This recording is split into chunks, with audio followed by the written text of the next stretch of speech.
Symon Hill faced a live tirade from the GMB presenter over his choice to wear the white poppy. But despite receiving death threats since, he'll keep campaigning for peace.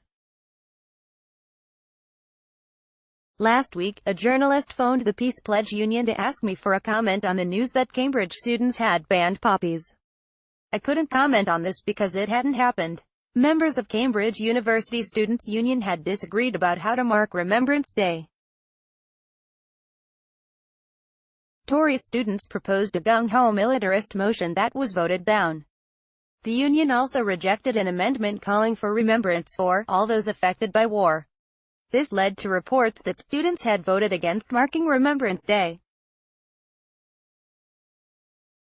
I was invited on Good Morning Britain to discuss this, or to be yelled at for 10 minutes by Piers Morgan. When I said that victims of war of all nationalities should be remembered, Morgan moved from shouting that I wanted to commemorate ISIS to demanding a one-word answer about my views on World War II.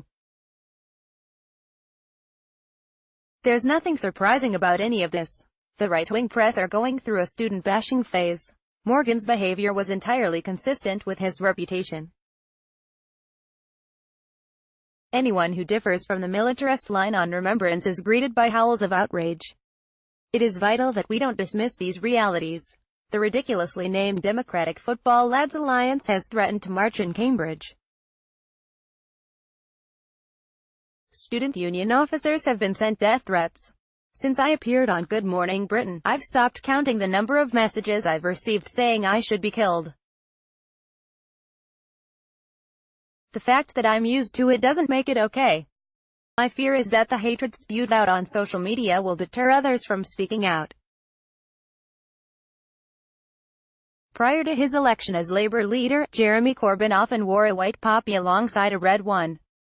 After becoming leader, he was pressurized into wearing only a red one, leading the Sun to fall back rather pathetically on the claim that he had not bowed deeply enough at the cenotaph.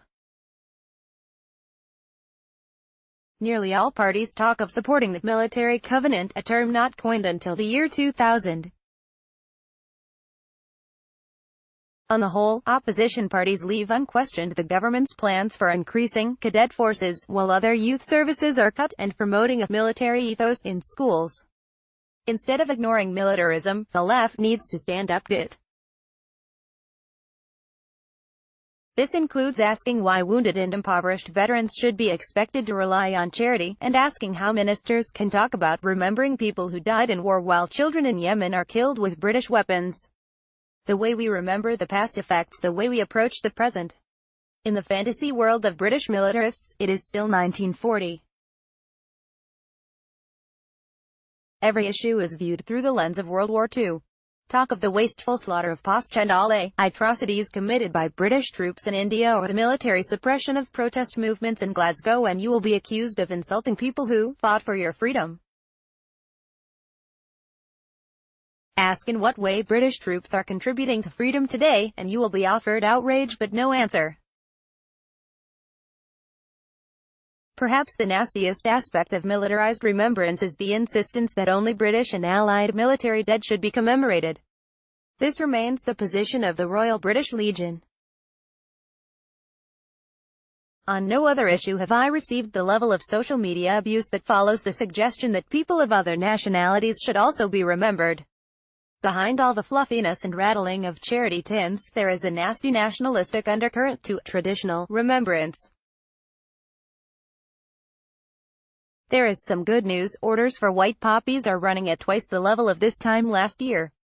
White poppies stand for remembrance of all victims of war of all nationalities, a commitment to peace and a rejection of attempts to glamorize war. There are thousands of people out there who are opposed to the militarization of remembrance. It's time for progressive politicians, commentators and campaigners to have the courage to join them. Symon Hill is coordinator of the Peace Pledge Union. Got a different view? Contact, email protected, like this article.